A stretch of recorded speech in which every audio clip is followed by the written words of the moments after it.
Bonsoir, bienvenue dans le JT. À la une ce soir, les contrôles de vitesse organisés ce matin, notamment sur l'A6, pour faire respecter les mesures anti-pollution. La mobilisation d'habitants de Vaux-en-Velin au profit des réfugiés à la frontière tuniso-libyenne et le dossier de la rédaction consacré cette semaine à l'opération testing de SOS Racisme dans les boîtes de nuit. L'alerte à la pollution aux particules fines a été maintenue aujourd'hui encore en région lyonnaise, tout comme le dispositif de limitation de vitesse sur les grands axes. Pour inciter les automobilistes à lever le pied, la préfecture du Rhône multiplie ces jours-ci les opérations de contrôle. Arnaud Fora. Depuis quelques jours à Lyon, le ciel est plutôt du genre brumeux. L'occasion pour certains de sortir les jumelles. La camionnette blanche qui vient de passer devant toi, 121 km/h. Ce matin sur l'autoroute A6, c'était donc opération de contrôle, histoire de vérifier que le message a bien été assimilé. L'alerte pollution est déclenchée et la vitesse limitée de 20 km/h. Alors ça concerne uniquement les véhicules légers et seulement lorsque la limitation initiale de la vitesse est supérieure à 70 km/h. Donc cet arrêté interpréfectoral a été pris par monsieur le préfet de région suite au pic de pollution que rencontre notre région depuis près d'une semaine. En une heure, un peu plus d'une dizaine d'automobilistes auront été verbalisés, contrôlés à 139 km/h. Cet homme en est quitte pour une amende. Je comprends, mais il faudrait qu'il y ait des moyens de communication peut-être plus importants pour que vraiment on le sache. Alors réduire la vitesse a-t-il un impact sur ce pic de pollution? Oui, à en croire, le Coparly est chargé de mesurer la qualité de l'air. Ça va permettre de réduire de l'ordre de quelques pourcents les niveaux de poussière à l'échelle de Rhône-Alpes. Par contre, là où c'est très intéressant, c'est pour les personnes qui vivent à proximité immédiate d'un grand boulevard ou d'une autoroute. Seule la pluie devrait venir à bout de cette pollution. En attendant, l'alerte est maintenue au moins jusqu'à ce week-end. Les réductions de vitesse aussi. Les cheminots se mobilisent contre la réorganisation du transport de marchandises. Près de 300 d'entre eux se sont rassemblés en fin de matinée devant la direction fret de la SNCF à la Part-Dieu avant de défiler jusqu'à la place Guichard. Les raisons de la colère, la diminution constante des volumes transportés chaque année et son corollaire, les suppressions de postes. Il y a des milliers de cheminots qui ont été supprimés au fret ces dernières années, des milliers, on parle bien. Et il n'y a pas pour autant plus de création d'emplois ailleurs. Les entreprises ferroviaires privées qui sont venues sur nos lignes et notre réseau en 2003 n'ont apporté aucun trafic en plus. Au contraire, le privé prend du trafic à la SNCF, fait des trains pendant quelques temps et finalement finit de transférer sur la route. Donc aujourd'hui, les perspectives qui sont données, elles sont proches de la nullité. Il n'y a pas de perspective de développement du fret. Des milliers de réfugiés fuyant la Libye transiteraient chaque jour par la frontière tunisienne. Face à cette situation alarmante, des habitants de Vaux-en-Velin ont décidé de se mobiliser. Leïla Kessi. Écoute, on met sur le carton, ils vont se débrouiller. Difficile de trouver encore de la place sur la palette. Une semaine seulement après le lancement de la collecte pour les réfugiés tunisiens, les dons ne cessent d'affluer. Il y a à la fois beaucoup de vêtements qui ont été récoltés depuis lundi. Depuis ce lundi. Donc, et puis, il y a aussi des cartons de produits alimentaires. On n'a pas arrêté, on n'a pas du tout arrêté, on a encore repris aujourd'hui. À l'origine de cette action de Vaudet, premier surpris de cet élan de solidarité.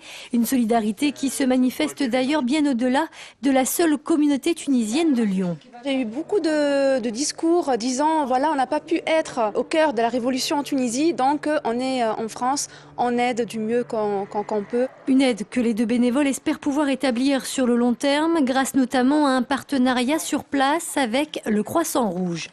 Il faut bien comprendre qu'il y a encore des milliers d'étrangers coincés en Libye, que la guerre n'est pas terminée, elle n'a fait que commencer, donc il faut s'attendre à des besoins qui vont arriver dans le temps. Outre ce convoi humanitaire destiné aux réfugiés, les bénévoles d'SOS Tunisie espèrent également venir en aide aux populations les plus pauvres du sud tunisien. Ils lancent d'ailleurs un appel aux dons financiers cette fois. Pour tout renseignement, consultez leur page Facebook. Mobilisation aujourd'hui des personnels du service d'insertion et de probation, finalement seul mis en cause par le gouvernement dans l'affaire Laetitia à Pornic. Les manifestants rassemblés à la mi-journée devant le tribunal de grande instance rue Servian réclament notamment des postes de titulaires supplémentaires pour effectuer leur mission dans de meilleures conditions. Chaque conseiller d'insertion et probation, au lieu de 50 suivis de dossiers, on a 120. Mais il ne s'agit pas de dossiers, il s'agit de personnes. Voilà, on en est là. Donc des locaux, des moyens en personne, du temps pour pouvoir traiter les affaires et non pas gérer uniquement le quotidien au jour le jour. L'aéroport Saint-Exupéry est aujourd'hui à vendre, du moins en partie. L'État souhaite en effet diminuer sa participation, actuellement de 60%, dans le capital des aéroports de province, dont Lyon, qui intéresserait fortement Aéroport de Paris. Une nouvelle qu'à Saint-Exupéry, on ne souhaite pas pour l'instant en commenter. Le week-end dernier, la KGB dans le 7e arrondissement de Lyon avait été épinglée par SOS Racisme pour discrimination. Une opération testing menée simultanément dans une quinzaine de villes d'Europe et qui tenterait à démontrer que n'entre pas qui veut en boîte de nuit. Opération testing, c'est le gros plan de la semaine. Il est signé Gérald Bouchon. La première voiture, ce sera le groupe susceptible d'être discriminé, donc Wajdi, Blandine, Mahmoud et moi. Et la seconde voiture, Delphine, Laure, David et Bruno. Veillée d'armes au siège des SOS Racisme, 2 équipes de testeurs se préparent, l'une métissée, l'autre à l'allure européenne. Tenue correcte pour tous et consignes strictes pour que le test soit valide. On ne demande pas, mais je peux pas rentrer, c'est parce que je suis d'origine étrangère. Non, on dit pas ça. Ce qui serait bien serait qu'ils disent parce qu'on ne prend que les habitués. C'est encore plus parlant si le second groupe rentre parce qu'on sait que ce ne sont pas des habitués. Parmi les établissements ciblés ce samedi soir, la KGB, près de la place Jean Massé. La première équipe n'est pas vraiment la bienvenue. Bonsoir. Est-ce que c'est possible de... Pour quelle raison? Pas de raison? On motivait, on donnait une raison, mais maintenant on donne plus. 2 minutes plus tard, les testeurs blancs de peau ne se voient opposer aucune objection à l'entrée.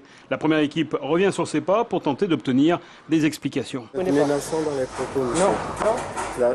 Ça justifie en fait le refus déjà. On vous parle là, est-ce que vous reconnaissez? Vous avez vu l'intonation? Retour au siège d'SOS Racisme pour remplir les procès-verbaux. Les excuses bien connues, c'est vous n'êtes pas des habitués, c'est une soirée privée, c'est sur invitation. C'est lundi, en écoutant la radio, que les dirigeants de la KGB apprennent que leur établissement a été épinglé. Thierry et Pierre sont formels, pas de racisme dans une boîte qui emploie un Camerounais, un Russe, un Marocain et un Algérien. Une des personnes de ce premier groupe lui a rappelé une personne qui avait créé un problème la semaine précédente. Il n'a pas pris de risque et il a refusé le groupe. Et ça n'a strictement rien à voir ni avec la couleur de la peau, ni avec l'origine, ni avec la religion, ni avec quoi que ce soit. Sans attendre d'explication, SOS Racisme a déposé plainte au parquet de donner suite ou non à cette affaire. Un point sur la campagne des cantonales, tout comme le Parti socialiste, Europe Écologie Les Verts fait appel à ses responsables nationaux pour soutenir ses candidats dans le Rhône. Après Noël Mamère la semaine dernière, Cécile Duflot, à son tour, s'est arrêtée à Lyon ce soir. Arrivée à la gare de la Part-Dieu, la secrétaire nationale d'Europe Écologie Les Verts a notamment abordé la question des transports et de la pollution. En football, si l'OL pense déjà à son match retour de Ligue des Champions la semaine prochaine à Madrid, c'est bien le championnat de Ligue 1 qui occupera les Lyonnais ce week-end. Actuel 3e à 4 points de Lille et Rennes, l'OL devra bien négocier son déplacement à Sochaux samedi soir. Et l'OL, samedi soir, devra se passer de Chris et de Yoann Gourcuff, tous deux forfaits pour cause de blessure. Et c'est la fin de cette édition. Très bonne soirée sur TLM.